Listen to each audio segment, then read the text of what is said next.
आओ मास्टर, आइए बाबूजी। आप लोग भैया हो बाबू ए पंचो, आप लोग महाभारत में बड़ा बिरहा सुनने बने भैया, लेकिन है देखी बिरहा कैसे मास्टर त निकल रहे बने बिरहा की ओर चलते हैं।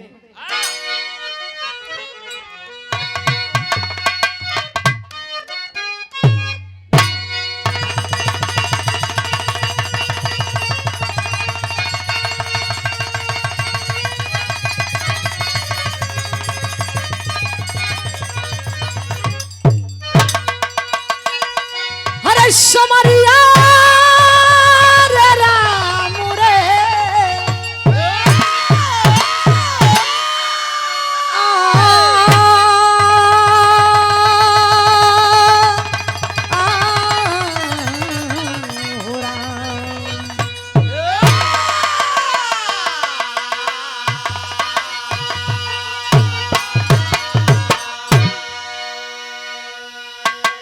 आइए बाबूजी। भैया हो बड़ी सुंदर भूमिका के भाव में कवि जी लिखे हैं।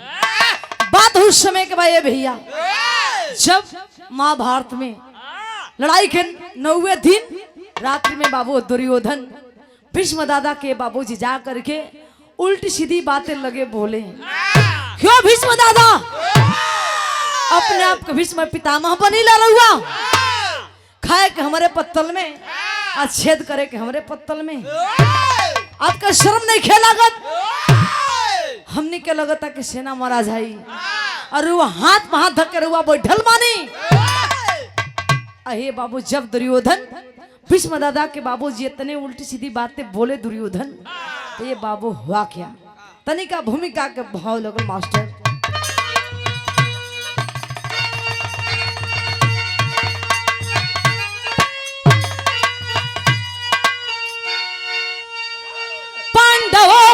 प्रलय का प्रतिज्ञा किए तो तारे जमी पे बिखरने लगे, खुद निशायब नशा में नदारत हुई, भीष्म दादा नशा में चिघरने लगे, या तो मारूंगा या खुद भी मर जाऊंगा, तांडोई रण में मचा दूंगा मैं, रक्त रंजित समर भर रही मांग को, कल चिता पर चिता को जरा दूंगा मैं।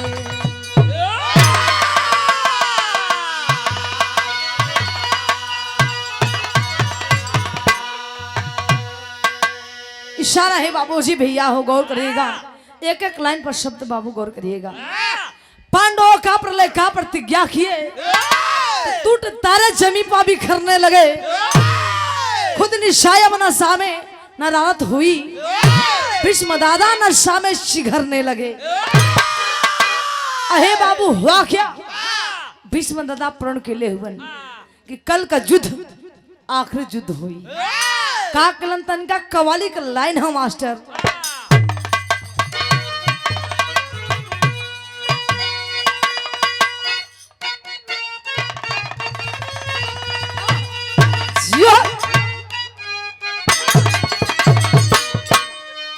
इशारा है कोनो हीरो, कोनो हीरोइन, कोनो प्रेमी, कोनो प्रेमिका, कोनो आशिक, कोनो मासूका, कहे हीरो कैसे मास्टर कहना हका गीत है।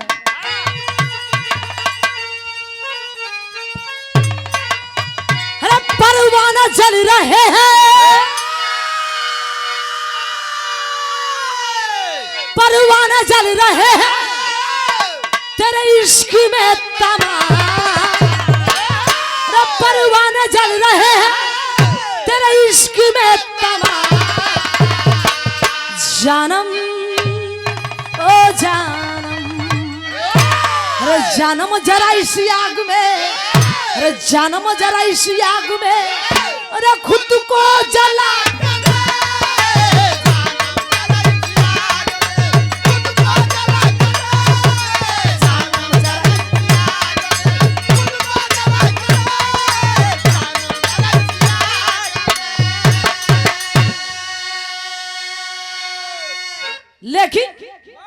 तक गीत बात होना बाबूजी भैया हो।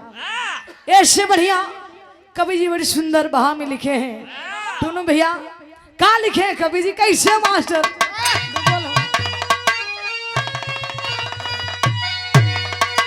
लहू में रंग रणभूमि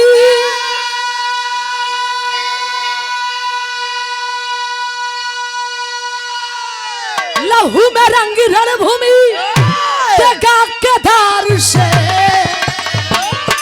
लहू में रंग रणभूमि जगा के धार से अरे नाहर अरे नाहर अरे नाहर खूनों से खेलता नाहर खूनों से खेलता खूनों में डूब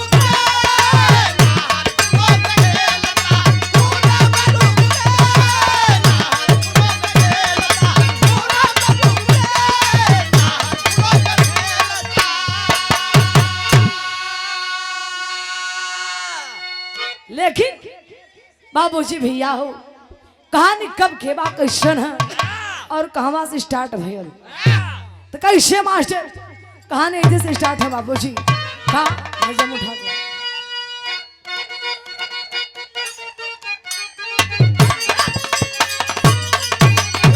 तो कहना है का बड़ी पंचाली के ये कान में आवाज तभी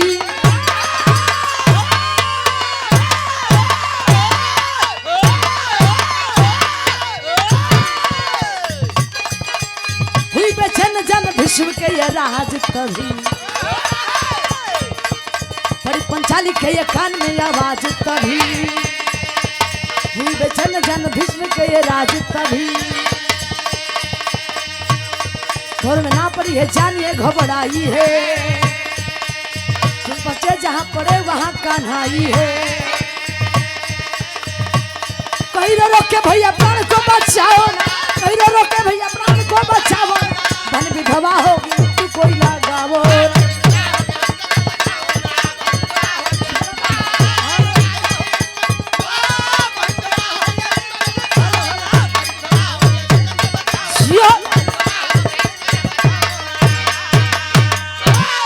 हेलो रवि भैया को छोड़ा तक है।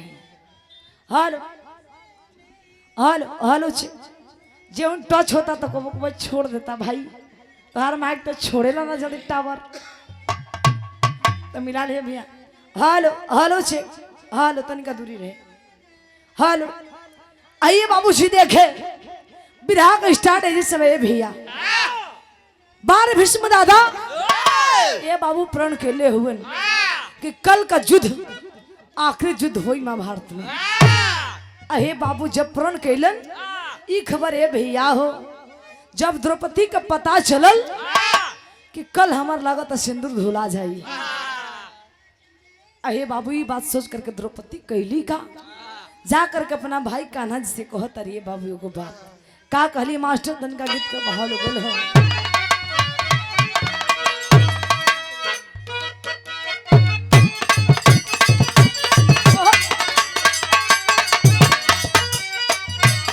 इशारा है बारे कोनो दुल्हन का बियाह हो गइल बे भैया आ गौना करावे के है दुल्हन कहत रही राजा जी अब रहुआ ना बुझब तक के बुझी फोन लगौली कहलिए सैया सब कुछ के सुख बा मधन भरल हो सब कुछ के सुख बा राजा जी एक ही बात के दुख बा जे रहुआ ही खाली बुझत अब हमें से बेसी ना कहे दुल्हन कहे का मास्टर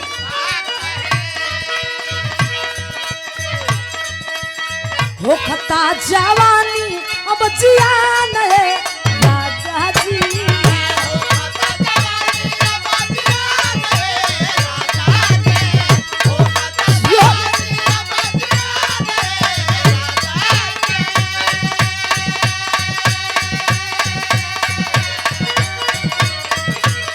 हो खता जवानी अब जियान है राजा जी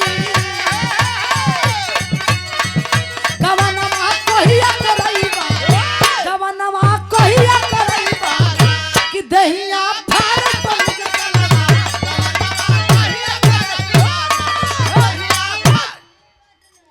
समय की बचत हो जाए।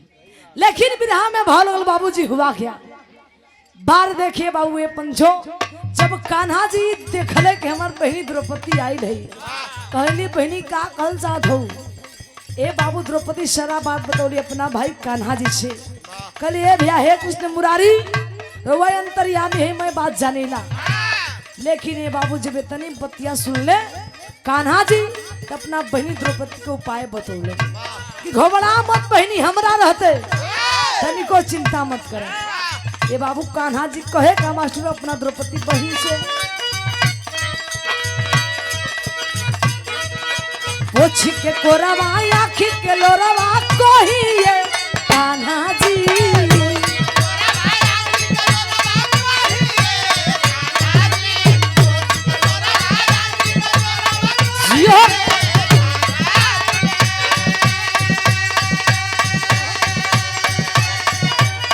पोछ के कोरवा आखी के लोरवा कहिए कान्हा जी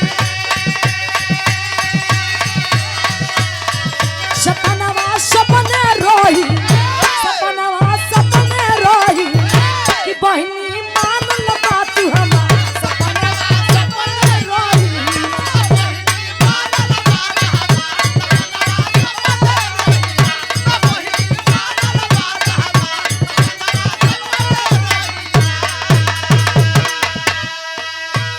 बारे कान्हा जी समझावत हन अपना द्रौपदी बहन का कि बहनी चिंता मत करा बस छोटा सा उपाय बा हम उपाय बताओ तने वो सही कर दी है।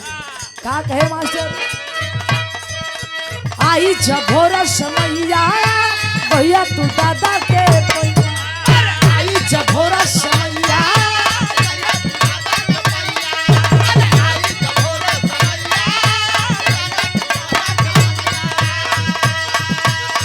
कहे बहनिया से भैया भैया तू दादा के पैया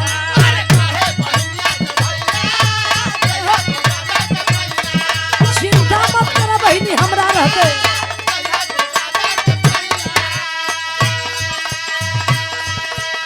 करी नाची भैया जब ना सरवाए कान्हा जी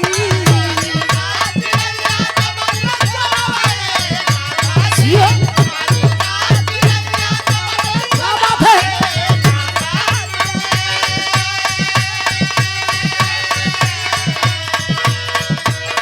करी नाची भैया जब ना सरवाए कान्हा जी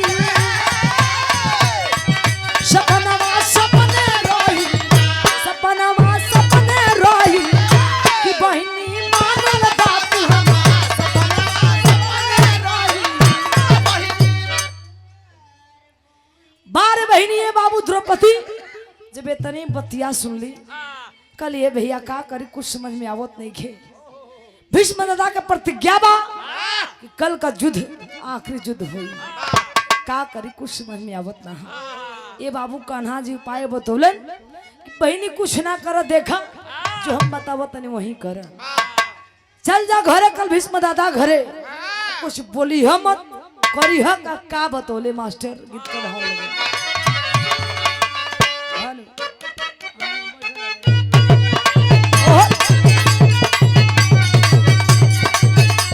वही गीत बा भैया कैसे मास्टर भैया तनका ऊपर वाले प्ले बन रहे खत्म हो जाता आवाज ठहराव दो ओजन हाल कैसे मास्टर कहे का कोनो दुल्हन फरमाइश के लिए भैया असुट सलवार रोजाऊ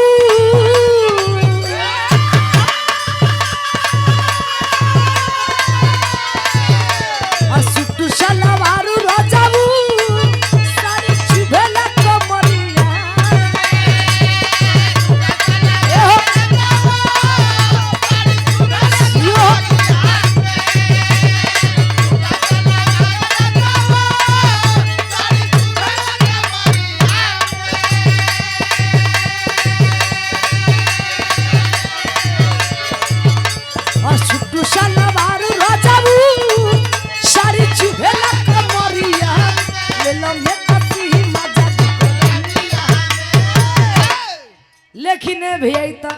समर सिंह भैया गौले, लेकिन हम का गौली देखी इहो गीत बड़ा बजल हमार नचारी गीत। कौनो लड़का छेड़ा था लड़की के का कहे मास्टर,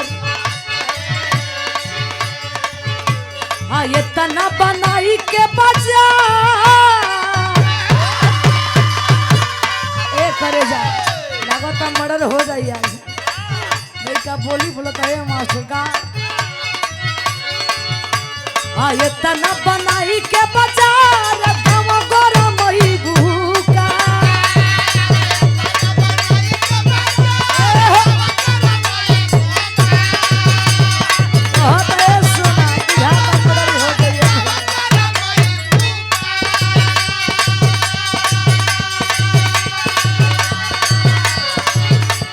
ये तना बनाई के बाजार गम गरम ही भूख जिया जिया एक करे जा।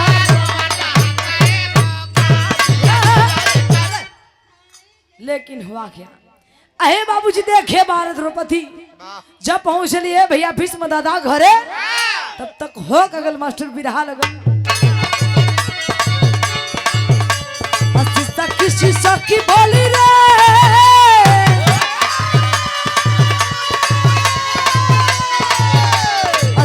किसी सखी बोली रे अचारा के वोट देई हो,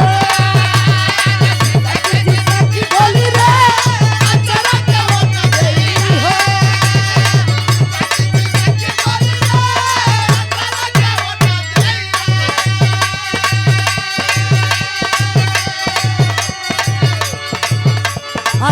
किसी सखी बोली रे अचारा के वोट देई हो।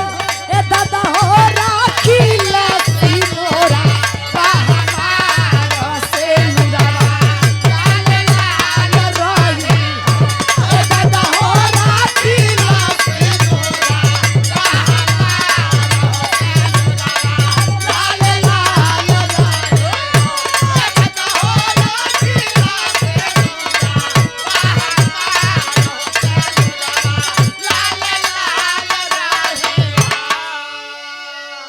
बाबूजी हुआ क्या बिरहा समझ लिए भैया। बार द्रौपदी ए पंचो जब गईली भीष्म दादा घरे कुछ बोलत ना बारी ए भैया हो, ए पंचो भाई हो। जब घरे पहुंचली ए भैया घूंघट के आड़ में गई रही द्रौपदी, अब कहीं कुछ बोलत ना बारी ए सोलंकी भैया। अब बस सिसिक सिसिक के आवाज आवे कि कोई रोवत है, दुल्हनिया रोवत है। अहे बाबू तब तक हुआ क्या, भीष्म दादा आशीर्वाद देलन का कहे मास्टर, दिहले आशीषा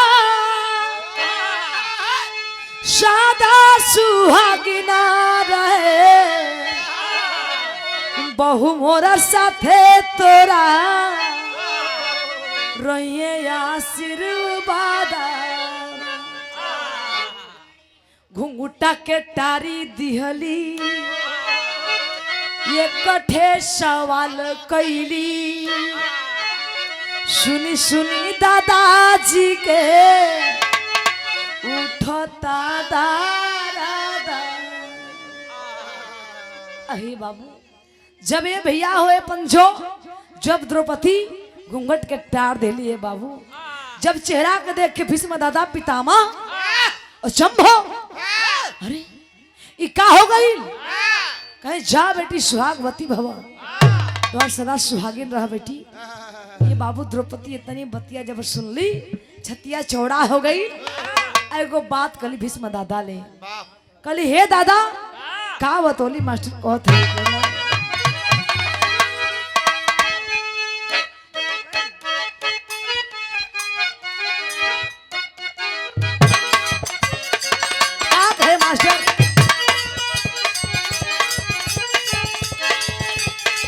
रतिया भैया वह लागे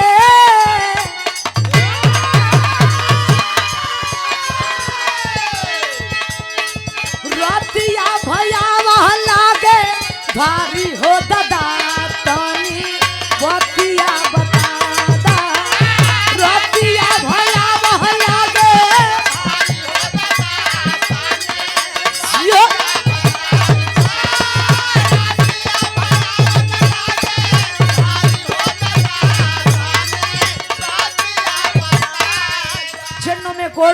मैंने सबको नमस्ते प्रणाम है। मैं चाहूंगी एक बार परिवार के सम्मान में जोरदार ताली के सम्मान में स्वागत हो, परिवार के सम्मान में बाबूजी।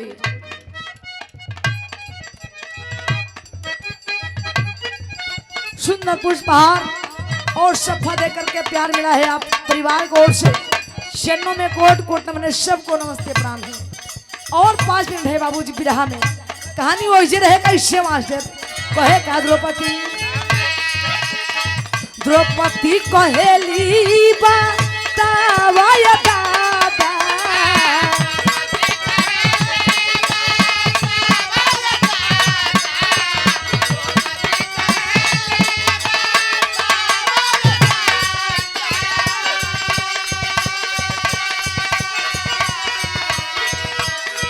रात वाला रोही किसा बेरा वाला वादा शामा वाला रोही किसा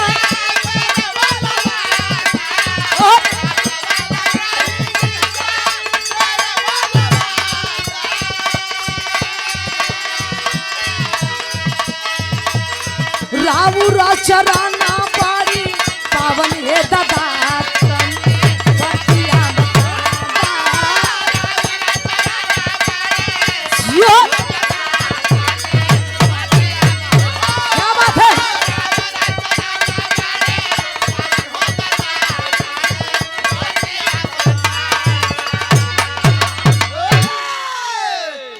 बाबू हुआ क्या ए पंचो बार द्रौपदी कल है भीष्म दादा है पितामह कल कवादा रही कि आज कवादा रही।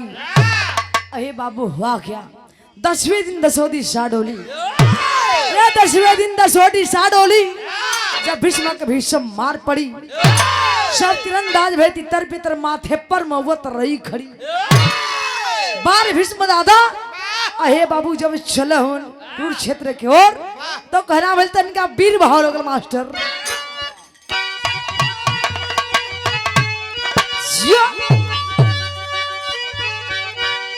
अरे ससुमार तनवा अहे बाबूजी भैया हो धन गुरुजी स्वर्गीय रामदेव गुरुजी बुल्लू गुरुजी हीरा गुरुजी ये पंचो भाई हो का कोई गाई लेकिन हम कलाकार के भैया गार्जियन बाबूजी कोशिश बा भैया तो कहना है का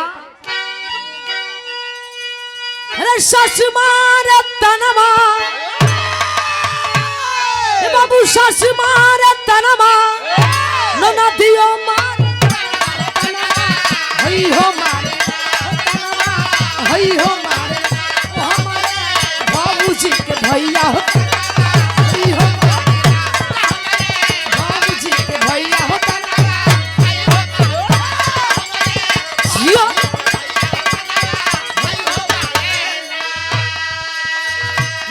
हुआ क्या बारे भीष्म दादा जब चले हैं बाबूजी कुरुक्षेत्र की ओर तो कहना भैल का राम प्यारे यादव जी भट्टा मालिक जी की ओर से 50 रुपया कहे जब बाबा चरणों में कोट कोट मैंने तमाम पंचों को नमस्ते प्रणाम है बाबूजी। हुआ क्या राना माया तनवा हई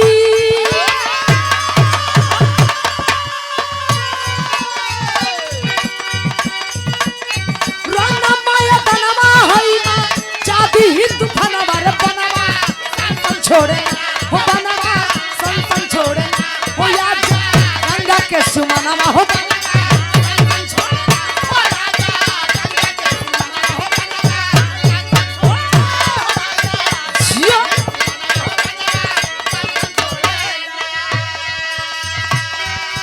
भगदड़ मचाई दिहले बीरा बाल करिया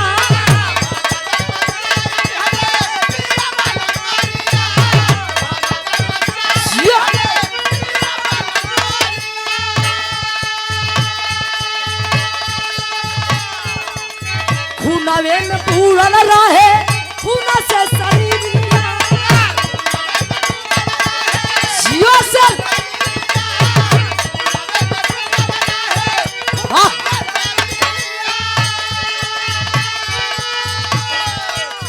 नहीं कोई टिके हमार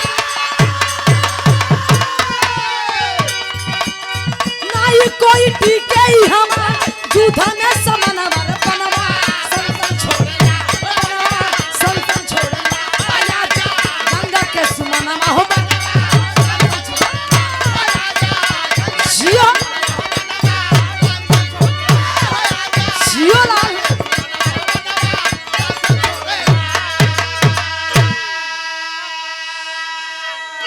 अहे बाबू हुआ क्या बारे पबारे पंजो चले लागल बारे भीष्म दादा ए बाबू दब सेना लबे ललकार के भागवत हुवन जेने चले बाबू बाणे पबाण गिरत है बाबू भीष्म दादा जब क्रोध में होगन का करी एक और वादा बा एक और प्रण बा ए पंचो ललकार देने जब भीष्म दादा तो हुआ के मास्टर तनिक और बढ़ के आ जाए एक पति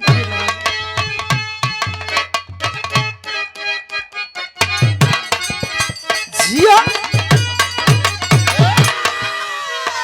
इससे बढ़िया भाव रख ले बाबू जिस समय के भाव बा कैसे मास्टर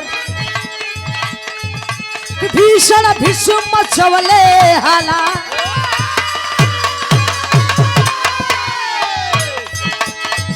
कि भीषण भीष्म मचवले हाला तेही घर यार समरिया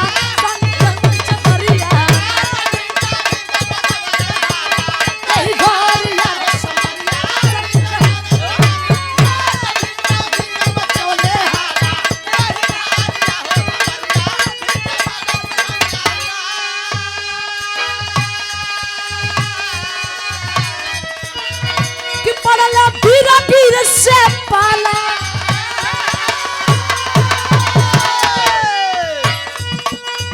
कि पड़ले पीरा पीर से पाला किधर से सिर हो या लघु हो जा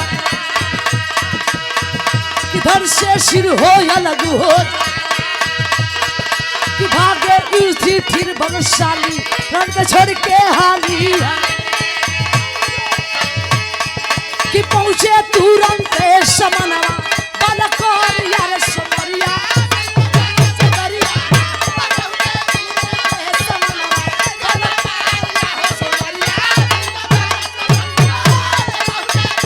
जियो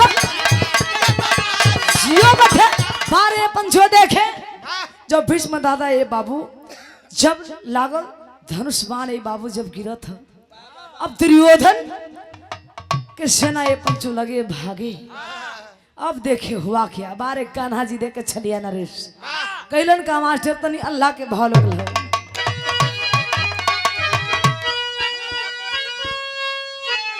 जियो अरे जियो लाल बारे वीर कैले का मास्टर अरे यार अर्जुन के रथावा पे शिखंडी के बोलवले अरे आगे खड़ा कोई दिहले जगत के पालन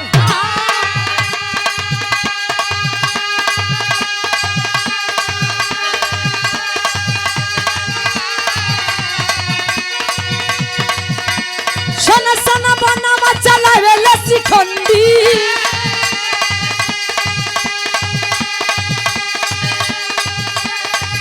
देखो आगे खड़ा बिया रथवा पन्ना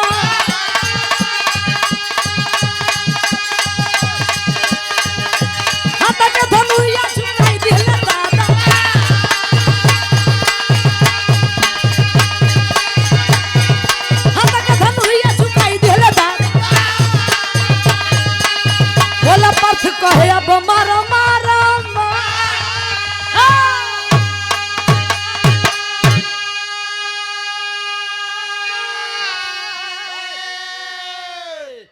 अहे बाबू हुआ क्या ये पंचो देखे अर्जुन जी ये बाबू रथ पर सवार हुए इन्हें भीष्म पितामह ये पंचो जब वाणे पर वाण चलत थे भैया तब तक हुआ क्या कान्हा जी ये पंचो तनिका छल के ले बाबू हो शिखंडी का रथ पर खड़ा कर देलन जब भीष्म पितामह दादा के बाबू नजर गए पड़ल जब खेरे बाप रे बाप हो देख हम नारी से युद्ध ना करब ए बाबू ये पंच भैया हो भीष्म दादा के प्रण रहल कि हम नारी पर कबो युद्ध ना करब हम नारी से कबो ना लड़ाई लड़ब कहला भैया हो बाबू जी बड़े भाई गार्जियन मर्द दो प्रकार के होले बड़े भैया मर्द दो प्रकार के होला कैसन टुन टुन टुना भी बता देते हैं पहला मर्द होले बाबूजी जो अपना पानी खातिर मरले भाई हो। कुछ हो जाई भले गर्दन कट जाई, लेकिन जो कही है रवि भैया वो कर कर दिखाई है, भले मर्डर हो जाए तो हो जाए। समाज में बाबूजी ये जो एक बार कह दी हाँ वो कर कर दिखाई हाँ। ये भैया जब समाज में एक बार ताल ठोक दे भाई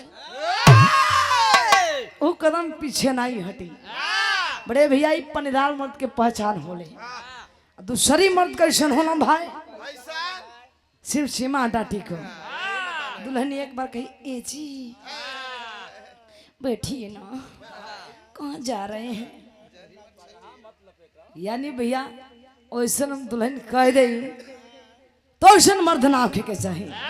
मर्द है बाबूजी तो मर्द बन के जी मौगा बन के ना। तो देखिए बाबू बार भीष्म पितामह दादा ये पंचों को हिलन खा। जब अर्जुन जी बाबू कान्हा जी का अर्जुन मार ललकार के फिर मौका हाथ से निकल जाए तो फिर आवे में दिक्कत हो जाए। ये बाबू ललकार के बोले कान्हा जी अर्जुन जी बाबू जब तीर धनुष उठौलन जब चले तो आखिरी भाव में कहना है बिरहा के का जियो। मास्टर तनिका की पत्ती बढ़ी क्या बता वो मर जा मास्टर। जानते हो भाई मेहरा चढ़ेली तो उतर ना ये टुनू भैया। हेलो तो का करबू है बुढ़ारी में मास्टर के जान लेबू का। मास्टर टुनू भैया हमनी का तो बड़ा भाई हमनी के जान हो कलकार के लोग भाई। कहे के मतलब कि तो लोग को नहीं चढ़े के बात होता बड़ा फूल गदौरी होता रहो। ये हारमोनिया का स्वर के बात होता भाई पत्ती के बात होती है। और हम चढ़े उतरे के सवाल खा कोइला ये दादा कहा रहो का बुढ़ौती में कैसे मास्टर का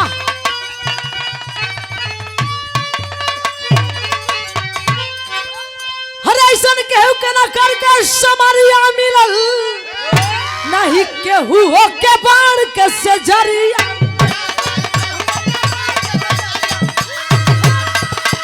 यो सर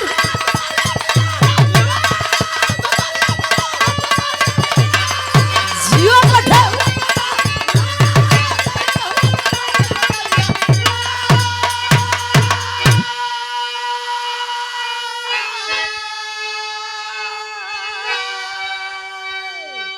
धन हो दादा अमर खगैला अपन तू कहानी।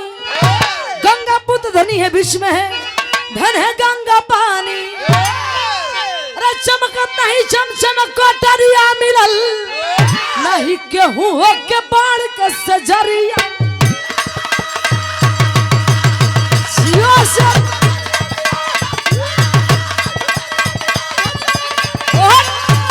जियो भी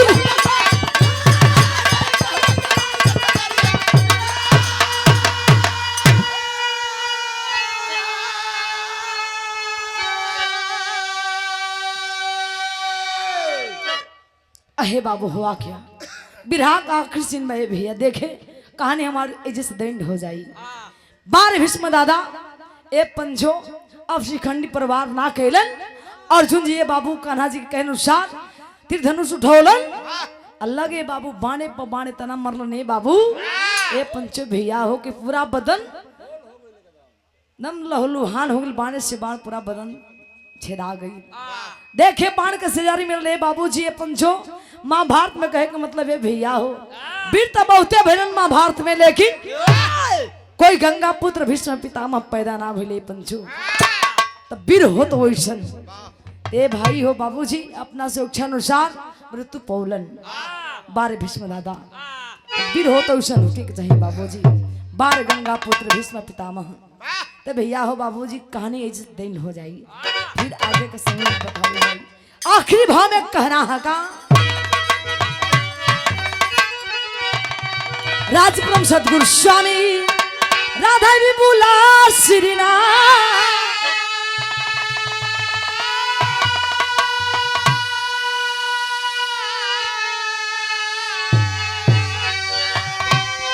कथन कर कविता गुरु जी परशुराम छोड़ गए साथ हो।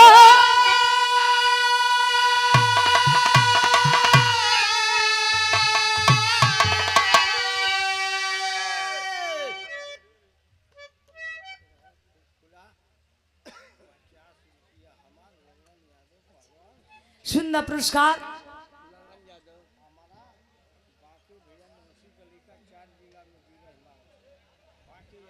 बाके यादव जी और बड़े भैया आप ललन पहलवान जी की ओर से, दोनों भाई की ओर से 50-50 पुरस्कार आया है। शरणों में कोट कोट नमन है। श्यामा यादव जी बड़े भैया पनीर वाले भाई, एकदम सीधा बुलेट बनावेला भैया को खूब दुकानदारी धक्का से चले। सुंदर पुरस्कार सम्मान में 50 रुपया। शरणों में कोट कोट नमन, सबको नमस्ते प्रणाम है बाबू जी। कैसे मास्टर कहना होगा, रवि रसरन में काली पड़ गई। सुंदर पुरस्कार बड़े भैया गार्जियन आप जी के द्वारा सम्मान में सुंदर पुरस्कार आया है। आप विनोद यादव जी बिल्डिंग मटेरियल सुंदर सम्मान 200 पुरस्कार है बड़े भाई कोर से।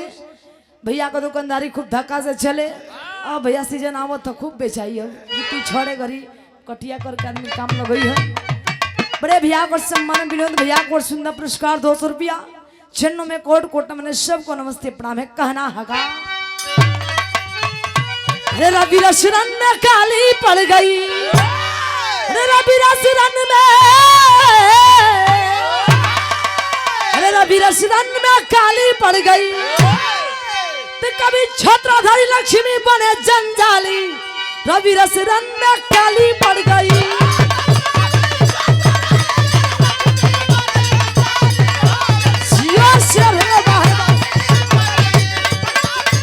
जी गर्दा को दे लगी।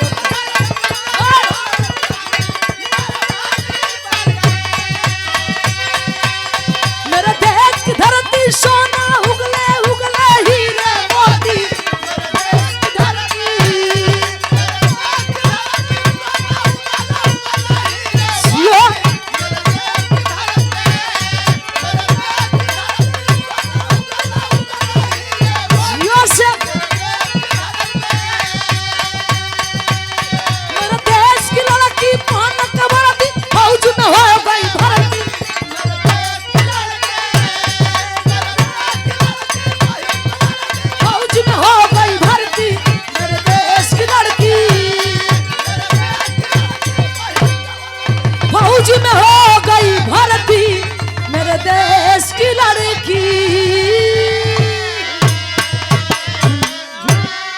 सबको नमस्ते प्रणाम।